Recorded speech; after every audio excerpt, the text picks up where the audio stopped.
We're back here in New York after 15 weeks on the road, and I am really glad to be home and back in my home city and back in Long Island. And I think the tour was a really amazing experience. We had such a great time meeting all you people out there and also sharing our own stories about our lives and what we've been doing. I think one of the lowlights was when I realized I was eating about 3 protein bars a day and not very much else by way of fruits and vegetables, so that was pretty bad. Just learning how to live out of the van for 15 weeks was definitely an interesting experience, and when it was cold, it was really rough.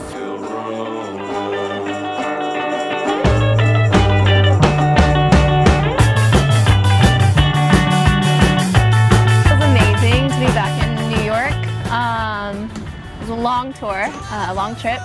We met some amazing people, but no place is quite like New York. I'm glad to be back. That's something I learned on the tour that maybe I didn't know before, or maybe something I experienced that I had never experienced before, was just blind generosity.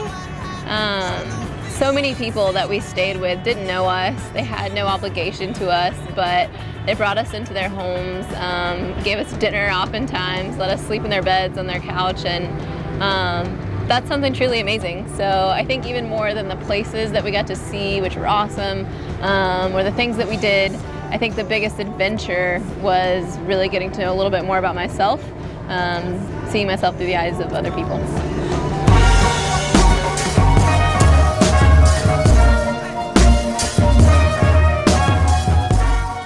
Into New York was glorious because it was the certainty of staying in one place for more than one night and lots of delicious food with vegetarian options, which wasn't always the case on tour. Probably the highlight was driving into the Grand Canyon, or at least just driving out west. So we had that day where we were driving for 13 hours with no internet, and I was dreading it. And then it ended up being amazing because we drove from Texas all the way through New Mexico and into Arizona, and just seeing the landscape change into the desert. I had never seen it before, and it was absolutely mind-blowing. I lost 1 loofah for every month we were on tour, so 4 loofahs total. I lost a towel, a lot of bath products, which really when you're traveling you should remember. Remember to check the bathroom before you leave a place. Lessons hard learned from me.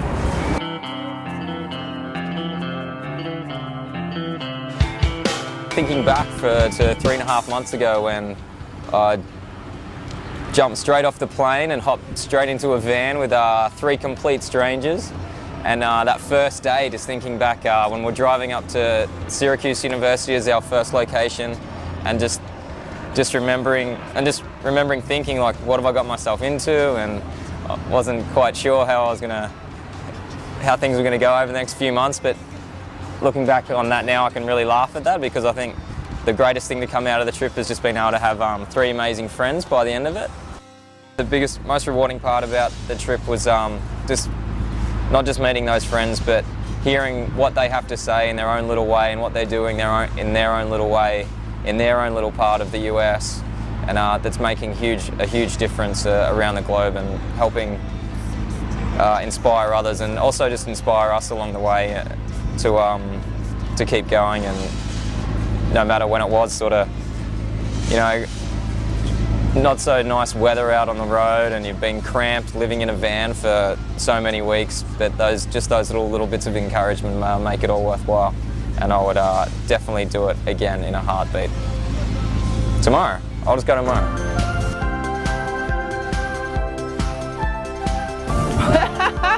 No, I would not.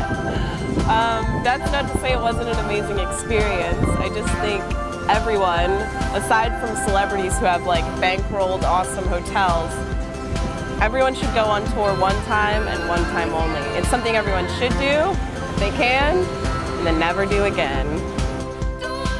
My advice for next year's Rhodes Scholars would be to come into the tour with an open mind.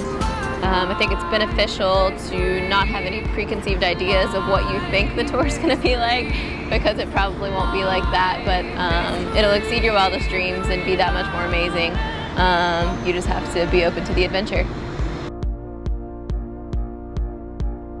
The way the stereo works in the car, when you plug the cable in to your iPod, it plays the very first track in alphabetical order.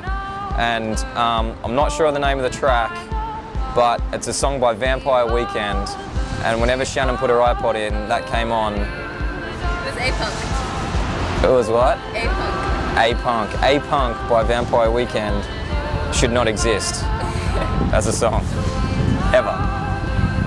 So much so I'm not even going to use it as a backing track to make it funny for this little bit. And then you are. Yeah, and I am going to. Everyone around us really does want to see a world where people have opportunity and chances, and everyone around us really does want a better world to leave for their children and for themselves. And when you have this opportunity to travel around the country and to interact with people and have these conversations with them about extreme poverty, about human rights, and about some of the really fundamental issues that are facing our world, you realize that everyone is already involved and everyone does want equality and want justice, and to have those conversations outside of that traditional 9-to-5 environment is a truly amazing experience.